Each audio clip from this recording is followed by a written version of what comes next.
Last week, we talked about creation, revelation, and redemption, three of the major themes of our prayer book. And we also talked about little b, little b, how every big B, every piece of Bible in our Siddur and in our lives is surrounded by little b's, by blessings. And that the Shema and her blessings is a perfect example of both of these ideas. You've got a blessing before the Shema, then the Shema is the Bible, then a blessing afterward. And the blessing before is creation. Another blessing before, there are actually two, is revelation, and the blessing after the Shema is redemption. So we have these three major themes and this structure of little b, little b, all encompassed in the Shema and her blessings. Last week we looked at creation in the Yotzer Or and the Ma'ariv Aravim, those two prayers before the Shema that teach us all about creation, the wonder of creation, and how we can experience that by watching the sun rise, by seeing the sun go down and the stars come out. Today I want to look with you at the second of the blessings before the Shema, the Ahavah Rabbah, or at nighttime it's the Ahavat Olam. And the theme here that the liturgy is trying to teach us about is revelation. Now, revelation is, of course, when God revealed God's self to us at Mount Sinai. But we all know that revelation wasn't a one-time event. It started at Mount Sinai. God started revealing God's self, and we are experiencing that revelation, receiving that revelation every day since then. And you and I have a revelation with God at different times in our lives. We wish it could be more often sometimes, but if we're lucky enough, we can be in tune enough to experience that revelation, to sense that revelation in our lives, then it is as if we are standing at Mount Sinai.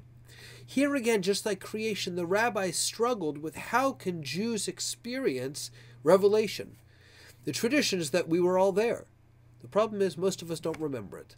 And most of us, those moments that we may have are so fleeting and few and far in between that it's difficult to have a real understanding and true sense of revelation in our lives.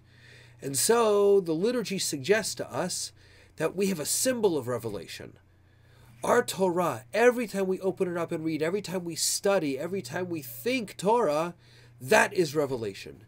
Just like the sun symbolizes creation, Torah symbolizes revelation. Torah, as the greatest gift that God ever gave us, is our symbol of revelation. It's our connection to that event that started thousands of years ago and continues until today.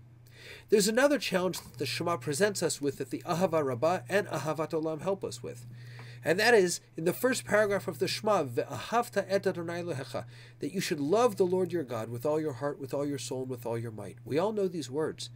But if we ever really thought about what they mean, we are being told to have an emotion. How can we possibly be told to have an emotion? That doesn't make any sense. I can be told to cry. I can be told to do something, but can I be told to feel something? It's almost impossible. Well, the liturgy knows this. And so the liturgy gives us this tefillah, Ahavah Rabbah or Ahavat Olam, before the Shema, which says, hey, God loves you. And if we know that God loves us, then it might be a little easier for us to say that we love God. God's Torah is that gift of love. It's that symbol of love. It's our connection to the past and our connection to moments of revelation throughout our lives. And so this bracha, just like the one before it, helps us connect to the past, helps us to comprehend big concepts and ideas, and helps us prepare for the big B, the Shema, that's coming up next week. Until next time, Lehitraot. Beit Yisrael,